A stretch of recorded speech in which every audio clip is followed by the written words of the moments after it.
Hello student सकलोके पुनर्बार स्वागतम जनाइছো আমাৰ এই ইউটিউব চেনেলটোলৈ।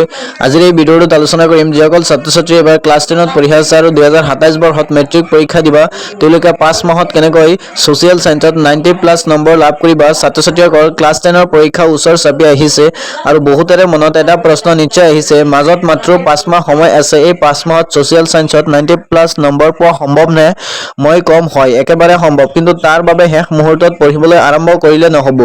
যদি তুমি সঠিক ষ্ট্ৰেটেজি নিয়মীয়া পঢ়া তাৰ বাবে বাৰে বাৰে ৰিভিজন কৰিব লাগিব। আজিৰ এই ভিডিঅ'টোত মই তোমালোকক কম আগন্তুক 5 মাহ কেনেকৈ ব্যৱহাৰ কৰিলে সোশ্যাল সায়েন্সত 90+ নম্বৰ লাভ কৰিব পাৰিবা। ছাত্ৰ-ছাত্ৰীসকল প্ৰথম মাহত বেছ ষ্ট্ৰং কৰা।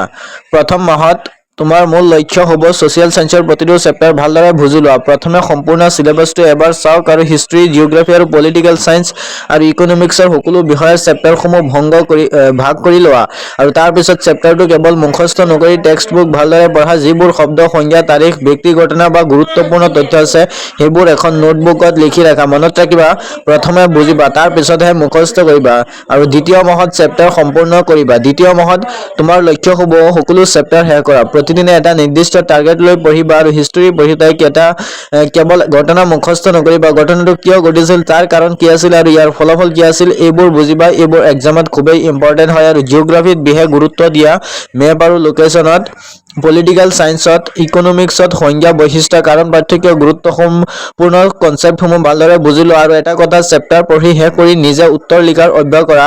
আৰু তৃতীয় মাহত শেষৰ মাহটো খুবেই গুৰুত্বপূৰ্ণ, সেয়ে ভিডিঅ'টো শেষলৈকে চাই থাকিবা আৰু তৃতীয় মাহত কুৱেশ্যন প্ৰেক্টিচ কৰিবা।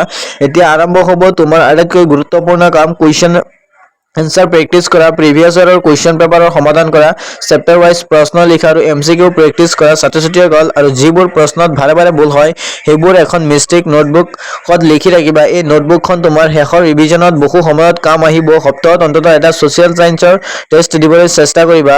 ছাত্ৰ-ছাত্ৰীসকল চতুৰ্থ মাহত ৰিভিজন আৰু উইক চেপ্টাৰ পঢ়িবা। চতুৰ্থ মাহত নতুন চেপ্টাৰ পঢ়ি থকাৰ সলনি আগতে পঢ়াখিনি ৰিভিজন কৰিবা।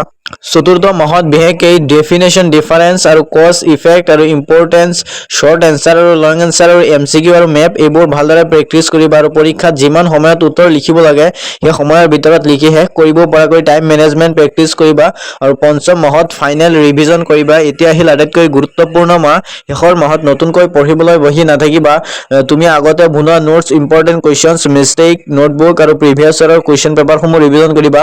বহু ছাত্ৰ-ছাত্ৰীয়ে ফাইনেল অথবা শেষৰ মাহত নতুনকৈ মুখস্থ কৰিবলৈ এইবোৰ নকৰিবা আৰু সম্পূৰ্ণ কুৱেশ্যন পেপাৰ লৈ ঘূৰি চাই মোক টেষ্ট দিয়া আৰু টেষ্ট দিয়াৰ পিছত কেৱল নম্বৰ চাই থৈ নিদিবা। নিজকে সুধিবা মোৰ ক'ত ভুল হ'ল, যিবোৰ ভুল হৈছে সেইবোৰ শুধৰাই পুনৰ প্ৰেক্টিচ কৰিবা।